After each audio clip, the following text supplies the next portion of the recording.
Hello everyone, welcome to Ideation Commerce classes. I am Udita Pandey and today we are going to start second chapter of macroeconomics, basic concepts of macroeconomics. Last lecture में हमने first chapter discuss किया था which was circular flow of income and now we are moving to second chapter. जो हमारा second chapter है basic concepts of macroeconomics वो बहुत ही ज़्यादा इंपॉर्टेंट है from theoretical point of view as well as from numerical point of view 3, 4 और 6 mark के जो थ्योरी क्वेश्चंस हैं वो इस चैप्टर से आ जाते हैं और इस चैप्टर में जो टर्मिनोलॉजीज हम यूज करते हैं वो न्यूमेरिकल्स में आ जाती हैं. So this chapter is very important और इस चैप्टर का जो हमारा पहला टॉपिक है वो है डोमेस्टिक टेरिटरी और economic territory. According to United Nations, a domestic territory or economic territory is a geographical area administered by government within which person, capital and goods can transfer freely. Definition समझ रहे हो आप? Definition में पहली चीज तो जो आई वो क्या है? Administered by government within which person यानी हम लोग capital and goods can transfer freely यानी आसानी से इन एरियाज में हम ट्रांसफर हो सकते हैं, सर्कुलेट कर सकते हैं. तो ये जो डेफिनेशन है किसने दी है? यूनाइटेड नेशंस ने दी है. But a domestic territory is not about political boundaries. ये जो डेफिनेशन है ये पॉलिटिकल बाउंड्रीज की बात करती है पर एक डोमेस्टिक टेरिटरी जो है वो सिर्फ और सिर्फ पॉलिटिकल बाउंड्रीज के बारे में नहीं है. अब आज इस स्लाइड में देखिए ये मैप दिख रहा है आपको, इंडिया का मैप दिख रहा है. इसमें इंटरनेशनल वाटर्स दिख रहे हैं आपको और जो लाइट ब्लू कलर में है टेरिटोरियल वाटर्स हैं और ब्राउन कलर में इंडिया की पॉलिटिकल बाउंड्रीज को शो किया जा रहा है. पॉलिटिकल बाउंड्रीज क्या हुए? इंडिया के 28 स्टेट्स एंड 7 यूनियन टेरिटरीज तो हमारी पॉलिटिकल बाउंड्रीज हो गए. And after these political boundaries 12 nautical miles का जो डिस्टेंस होता है वो है हमारे territorial waters. And after territorial waters हमें आगे जाकर मिलते हैं इंटरनेशनल वाटर्स. तो टेरिटोरियल वाटर्स तक हमारी डोमेस्टिक टेरिटरी है. टेरिटोरियल वाटर्स तक हमारी डोमेस्टिक टेरिटरी है and with in these territorial waters person, capital and goods can circulate freely. इसके बाद अब हम देखते हैं domestic territory apart from this definition also includes 3 things. पहला जो आता है इसमें ships, aircrafts own and operated by normal residents between 2 और मोर कंट्रीज. 2 और मोर कंट्रीज के बीच में ships, aircrafts own and operated by normal residents. एक एक चीज को अभी हम बहुत अच्छे से समझेंगे because this is very important.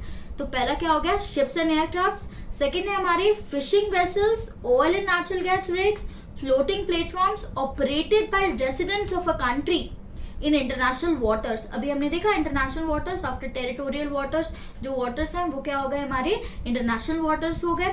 Basically India जो है वो एक पेनिसुलर रीजन है covered by waters from 3 sides. We have Indian Ocean, Arabian Sea and Bay of Bengal. तो हमारे पास टेरिटोरियल वाटर्स के बाद काफी ज्यादा एरिया इंटरनेशनल वाटर्स का है. देन इसके बाद आता है embassies, consulates, military establishments of a country located abroad. अब एक एक करके हम सबको समझते हैं. सबसे पहले क्या था? Ships and aircrafts own and operated by normal residents between 2 और more countries. Residents the people who are living in our country and their sole purpose is economic activities. तो इसको रेसिडेंट के कॉन्सेप्ट को भी हम आगे जाकर डिस्कस करने वाले हैं. अभी के लिए इतनी इन्फॉर्मेशन काफी है. रेसिडेंट कौन हो गए? वो लोग जो हमारी कंट्री में रहते हैं और इकोनॉमिक एक्टिविटीज को कैरी ऑन करते हैं. तो क्या बोल रहा है ये point? Ships and aircrafts own and operated by normal residents between 2 और मोर कंट्रीज. एग्जाम्पल के लिए हम देखते हैं इंडिया का एक प्लेन है, एयर इंडिया का प्लेन है. एयर इंडिया का प्लेन जापान जा रहा है, जापान पहुंच गया. अब जापानीज गवर्नमेंट कह रही है हमारी लैंड पर है तो हमारा हो गया. ऐसा हो सकता है क्या? Is this possible? प्लेन किसका है? एयर इंडिया का. तो होगा किसका? हमारा. हमारी इकोनॉमिक टेरिटरी को बिलोंग करेगा क्योंकि इसे ऑपरेट कौन कर रहे हैं? हमारे रेसिडेंट्स कर रहे हैं.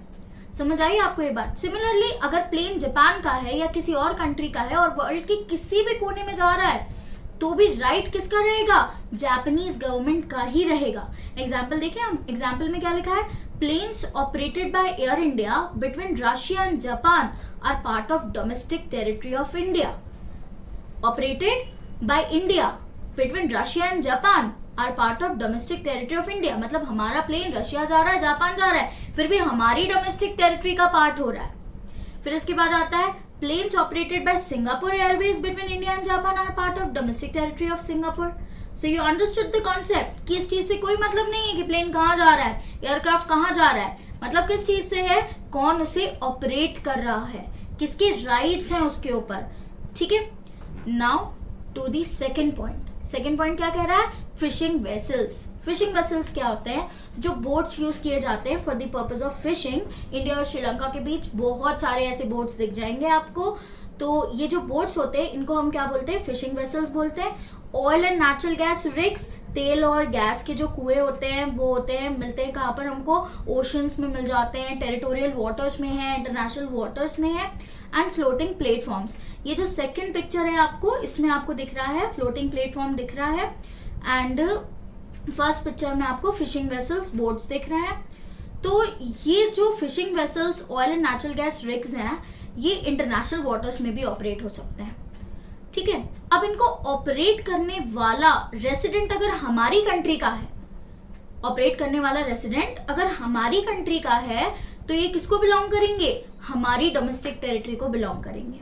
Understood the concept. कॉन्सेप्ट क्या कह रहा है, fishing vessels, oil and natural gas rigs, floating platforms operated by the residents in international waters. भले ही फिर वो इंटरनेशनल वाटर्स में ही क्यों ना ऑपरेट हो रहे हो, उससे जो भी इकोनॉमिक एक्टिविटी हो रही है वो हमारी कंट्री को ही बिलोंग करेगी, जिस कंट्री के रेसिडेंट्स उसको कर रहे हैं। ठीक है, एग्जाम्पल देख लेते हैं। Fishing boats operated by Indian fisherman in international waters of Indian Ocean will be considered a part of domestic territory of India. I hope आपको ये सेकेंड पॉइंट समझ में आ गया हो। Then the third point is embassies, consulates and military establishments of a country located abroad. Bajrangi Bhaijaan movie देखी है आपने, देखी होगी, बहुत फेमस है। उसमें कई बार हमने एम्बेसी वर्ड को सुना है ना। तो एम्बेसीज बेसिकली क्या होती है, एम्बेसीज काफी सारे पर्पसेस को फुलफिल करती है, लेकिन मेन पर्पस एम्बेसीज का क्या होता है, वीजा इशू करना होता है। डिफेंस मैकेनिज्म को भी एम्बेसीज क्या करती है, मॉनिटर करती है ना। फिर उसके बाद आता है consulates. Consulates these are the buildings, embassies की जो बिल्डिंग होती है ना वो कॉन्सुलेट्स कहलाती है। ये पिक्चर में आपको दिख रहा है, this is a building of Indian embassy situated in Russia, Moscow. And military establishments of a country located abroad. Military establishments क्या होते हैं, कोई भी कंट्री की जो मिलिट्री है वो क्या करती है, दूसरी कंट्री को अगर अप्रोच करना चाहती है तो वहां पे वो अपने मिलिट्री एस्टैब्लिशमेंट्स भेज देती है। फॉर एग्जाम्पल, अगर इंडिया अप्रोच करता है लाहौर को, है ना, लाहौर इन पाकिस्तान, अगर इंडिया अप्रोच करता है और वो अपने मिलिट्री एस्टैब्लिशमेंट्स वहां पर भेज देता है, तो जितने एरिया में वो मिलिट्री एस्टैब्लिशमेंट है वो एरिया किसको बिलोंग करेगा, इंडिया को बिलोंग करेगा। ऐसा किसी भी कंट्री के साथ हो सकता है। काफी सारी कंट्रीज दूसरी कंट्री में अपनी मिलिट्री एस्टैब्लिशमेंट्स रखती हैं। यूएसए के बहुत सारी कंट्रीज में मिलिट्री एस्टैब्लिशमेंट्स हैं। तो मिलिट्री एस्टैब्लिशमेंट जितना एरिया वो किसका पार्ट हो जाता है, जिस कंट्री का मिलिट्री एस्टैब्लिशमेंट है वो उस कंट्री का पार्ट हो जाता है। एग्जाम्पल देख लेते हैं। एग्जाम्पल में हमने क्या लिखा है, Indian embassy in Russia is a part of domestic territory of India. हाँ, एग्जाम्पल आप फिर से देखो, क्या है एग्जाम्पल में, Indian embassy in Russia is a part of domestic territory of India. भले ही इंडियन एम्बेसी रशिया के लैंड मास पर है, पर वो किसका पार्ट होगी, domestic territory of India. Land mass is not important. आप ये नहीं सोच सकते कि अरे ये तो रशिया के लैंड मास पे है, रशिया की लैंड पर है। यहाँ लैंड मास इंपॉर्टेंट नहीं है। कॉन्सेप्ट क्या कह रहा है, हम पढ़ रहे हैं apart from the political boundaries. Definition already political boundaries को डिस्कस कर चुकी है। डेफिनेशन के अलावा we are studying 3 things which are included in economic territory. So land mass is not important here. क्या इंपॉर्टेंट है यहाँ पर कि एक कंट्री की एम्बेसी जो है वो किसका पार्ट होगी, उसी कंट्री का पार्ट होगी, भले ही वो किसी दूसरी कंट्री में एस्टैब्लिश्ड हो। Understood the concept. Similarly Russian embassy in India is part of domestic territory of Russia, is part of domestic territory of Russia. I hope आपको ये पॉइंट समझ में आ गया हो। यही सेम कॉन्सेप्ट कॉन्सुलेट्स के साथ होता है, यही सेम कॉन्सेप्ट किसके साथ होता है, मिलिट्री एस्टैब्लिशमेंट के साथ होता है। Now exceptions to domestic territory. What is not included in domestic territory, क्या नहीं इंक्लूड होगा डोमेस्टिक टेरिटरी में, जो हमने पढ़ा उसी में से पॉइंट्स निकल आएंगे यहाँ पर। Embassies, consulates and military establishments of a foreign country. अगर किसी कंट्री में किसी दूसरी कंट्री की एम्बेसी है, जो अभी हमने एग्जांपल लिया था, इंडिया में रशिया की एम्बेसी है, तो whole of India is our domestic territory, पर वो रशिया की एम्बेसी किसकी डोमेस्टिक टेरिटरी हो जाएगी? रशिया की डोमेस्टिक टेरिटरी हो जाएगी। सिमिलरली अगर इंडिया में किसी कंट्री का मिलिट्री एस्टेब्लिशमेंट है, तो वो किसका पार्ट हो जाएगा? उस कंट्री का पार्ट हो जाएगा जिस कंट्री का मिलिट्री एस्टेब्लिशमेंट है। तो यहाँ पर एक्सेप्शंस में हम क्या देख रहे हैं? Embassies, consulates and military establishments of a foreign country. Example हमने लिखा है, Japanese embassy in India is a part of domestic territory of Japan although it is situated on Indian landmass. पर ये किसका पार्ट होगा? जापान की economic territory का, Japan की डोमेस्टिक टेरिटरी का पार्ट होगा। अच्छा, ऐसा हो क्यों रहा है? Why this is happening?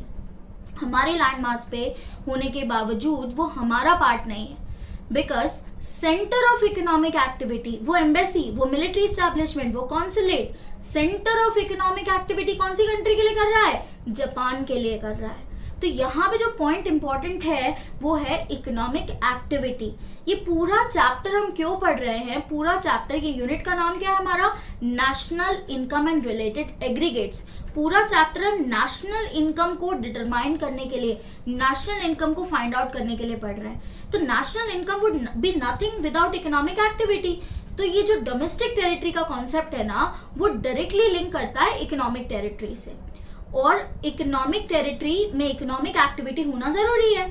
तो जापान की जो एम्बेसी है वो इकोनॉमिक एक्टिविटी किसके लिए कर रही है? जापान के लिए कर रही है, not for India. Is this clear?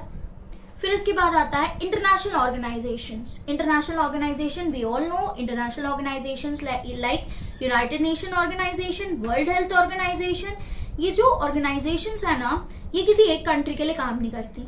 जब नाम ही है वर्ल्ड हेल्थ ऑर्गेनाइजेशन, तो किसी एक कंट्री के लिए काम नहीं कर रही है, पूरे वर्ल्ड के लिए काम कर रही है। तो जब ये ऑर्गेनाइजेशन पूरे वर्ल्ड के लिए काम करती है, तो इसके सेंटर्स होते हैं। इंडिया में भी WHO का सेंटर है, यूएसए में भी WHO का सेंटर है, चाइना में भी है, but they are not treated as residents of any country. किसी भी कंट्री के रेसिडेंट्स इनको नहीं ट्रीट किया जाता। इन ऑर्गेनाइजेशन को, मैं फिर से कह रही हूँ, इन ऑर्गेनाइजेशन को किसी भी कंट्री का पार्ट नहीं ट्रीट किया जाता। ठीक है, these are the exceptions to domestic territory of a country. Now ये जो पूरा कॉन्सेप्ट है, आई होप आपको समझ में आ गया होगा। डोमेस्टिक टेरिटरी का कॉन्सेप्ट ये काफी ज्यादा इंपॉर्टेंट कॉन्सेप्ट है। सबसे पहले आपको इसमें क्या देखना है? डेफिनेशन। और डेफिनेशन के बाद क्या देखना है आपको? Apart from definition what other things are part of economic territory. Now moving on to our next topic which is also very important. The next topic is concept of normal residents. Concept of normal residents और concept of residents. सबसे पहले हम देखते हैं who is a resident, क्योंकि अभी मैंने कई बार, इतनी बार मैंने ये रेसिडेंट वर्ड यूज कर दिया और मैंने बोला कि इकोनॉमिक एक्टिविटी से रिलेटेड होता है रेसिडेंट। अब हम इसकी प्रॉपर डेफिनेशन देख रहे हैं। Who is a resident? A resident is said to be a person और इंस्टीट्यूशन। पर्सन और इंस्टीट्यूशन यानी एक पर्सन भी हो सकता है और एक बिजनेस ऑर्गेनाइजेशन भी हो सकती है। who ordinarily resides in a country, जो एक कंट्री में रह रहा है, and whose center of economic interest lies in that country। इस चीज पे आप फोकस कीजिए। सेंटर ऑफ इकोनॉमिक इंटरेस्ट, उस पर्सन का सेंटर ऑफ इकोनॉमिक इंटरेस्ट कौन सी कंट्री में है? जहां वो रह रहा है। ये हमारा पहला पॉइंट हो गया। फिर इसके बाद आता है he is called a normal resident since he normally lives in the country। उसे नॉर्मल रेसिडेंट, बार बार ये टर्म आएगी बुक में, नॉर्मल रेसिडेंट।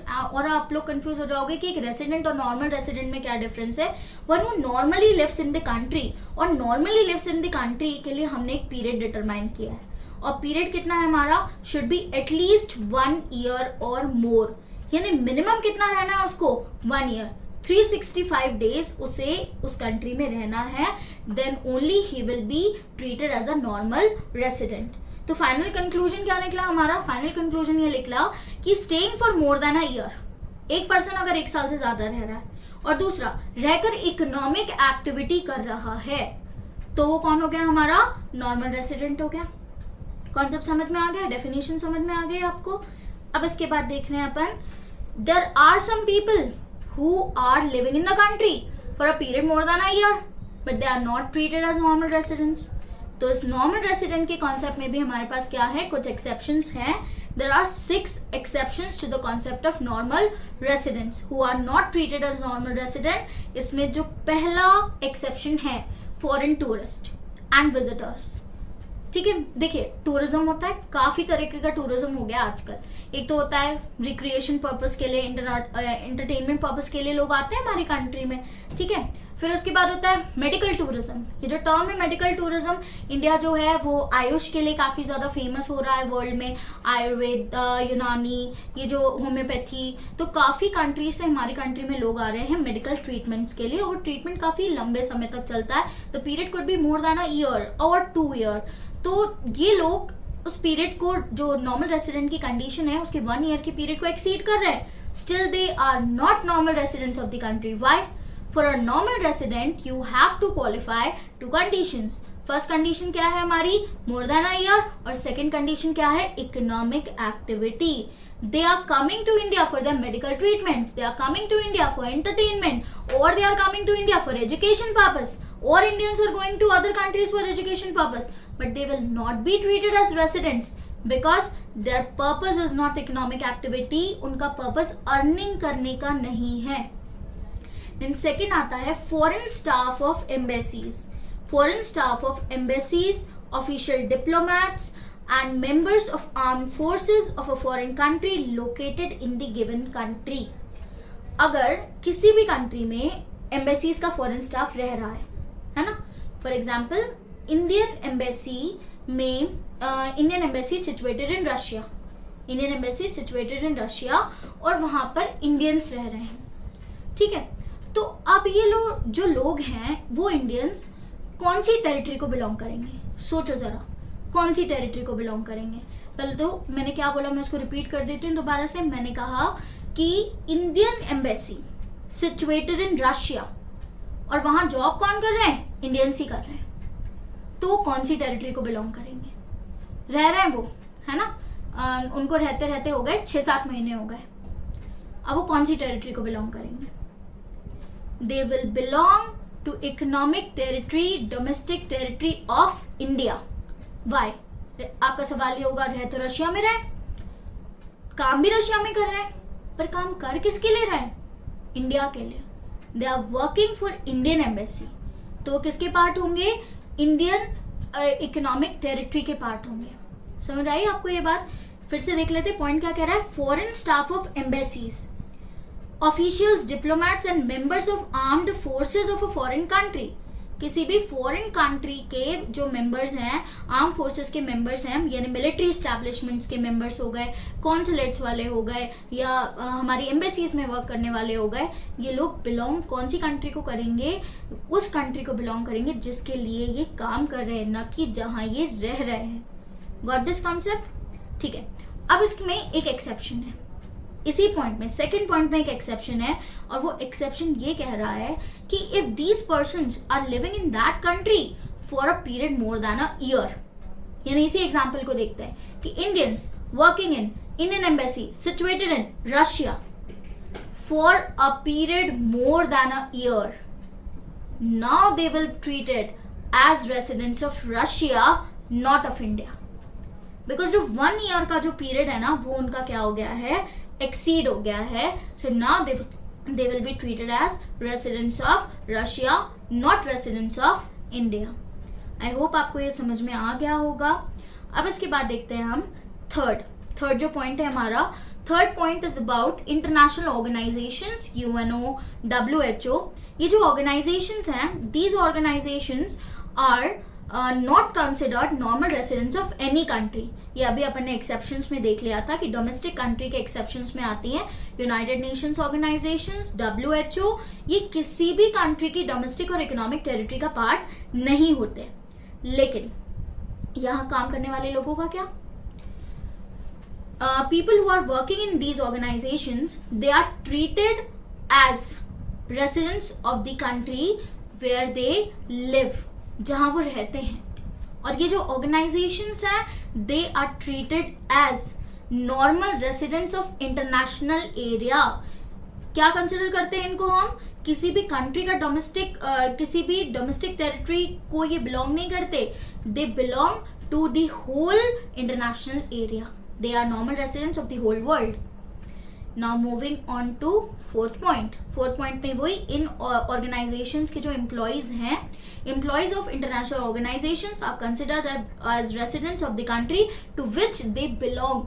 अभी belong word किसके बारे में बात कर रहा है? belong word जो है, जैसे एक इंडियन है, इंडियन वर्क कर रहा है WHO में और at the headquarters situated in Washington DC. Washington DC के हेडक्वार्टर्स में काम कर रहा है इंडियन, वॉशिंगटन डीसी के हेडक्वार्टर्स में काम कर रहा है. नाउ वो कहाँ का रेसिडेंट होगा? क्योंकि उसकी जो ऑर्गेनाइजेशन है वो तो इंटरनेशनल एरिया की रेसिडेंट हो गई. अब वो इंडियन कहाँ का रेसिडेंट होगा? वो इंडियन इंडिया का ही रेसिडेंट होगा. क्योंकि वर्ड क्या आ रहा है यहाँ पर? Considered as residents of the country to which they belong and not of the international area.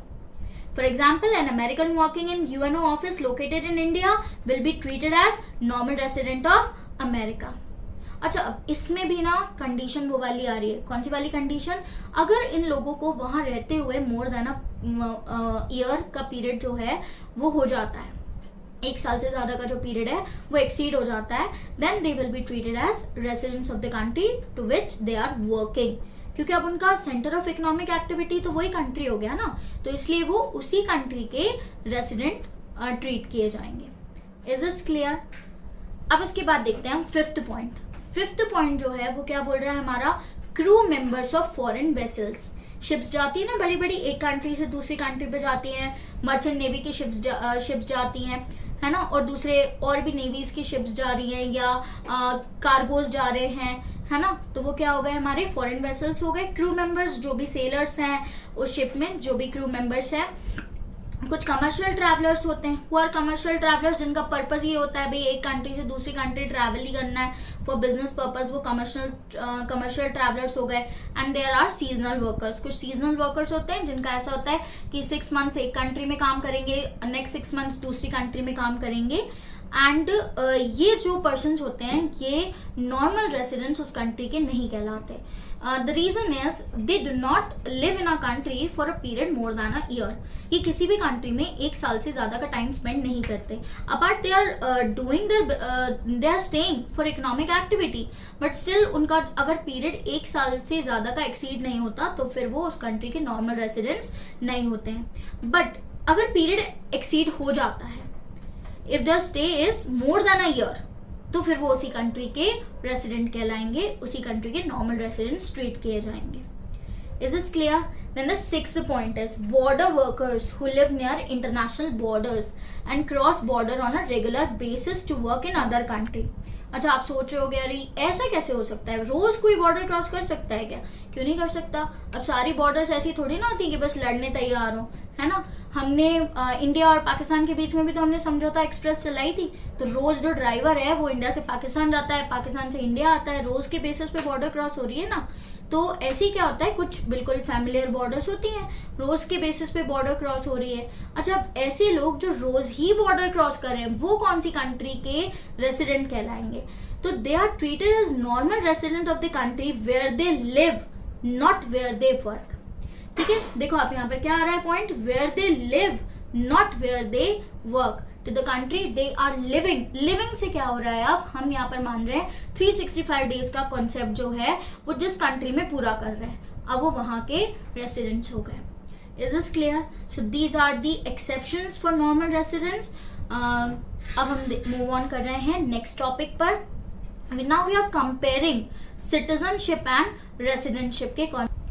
Citizenship क्या होती है? Citizenship is a legal concept based on birth of the person. एक पर्सन जिस भी कंट्री में बॉर्न होता है ना, वो ऑटोमेटिकली उसी कंट्री का क्या हो जाता है? सिटीजन हो जाता है. और अगर कोई पर्सन किसी दूसरी कंट्री को बिलोंग कर रहा है तो वो भी क्या कर सकता है?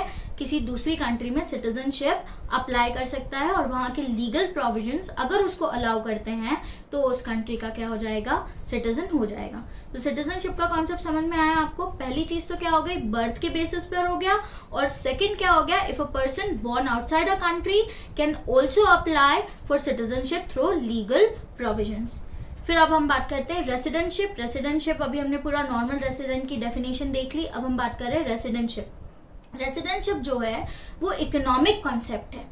सिटीजनशिप लीगल कॉन्सेप्ट है, सिटीजनशिप लीगल कॉन्सेप्ट है, और रेसिडेंटशिप कैसा कॉन्सेप्ट है, इकोनॉमिक कॉन्सेप्ट है। और इकोनॉमिक कॉन्सेप्ट हम उसको क्यों बोलते हैं, बिकॉज डेफिनेशन क्या बोल रही है, a person is said to be a resident of a country if he resides in that country for a period more than a year and is centre of economic activity lies in that country.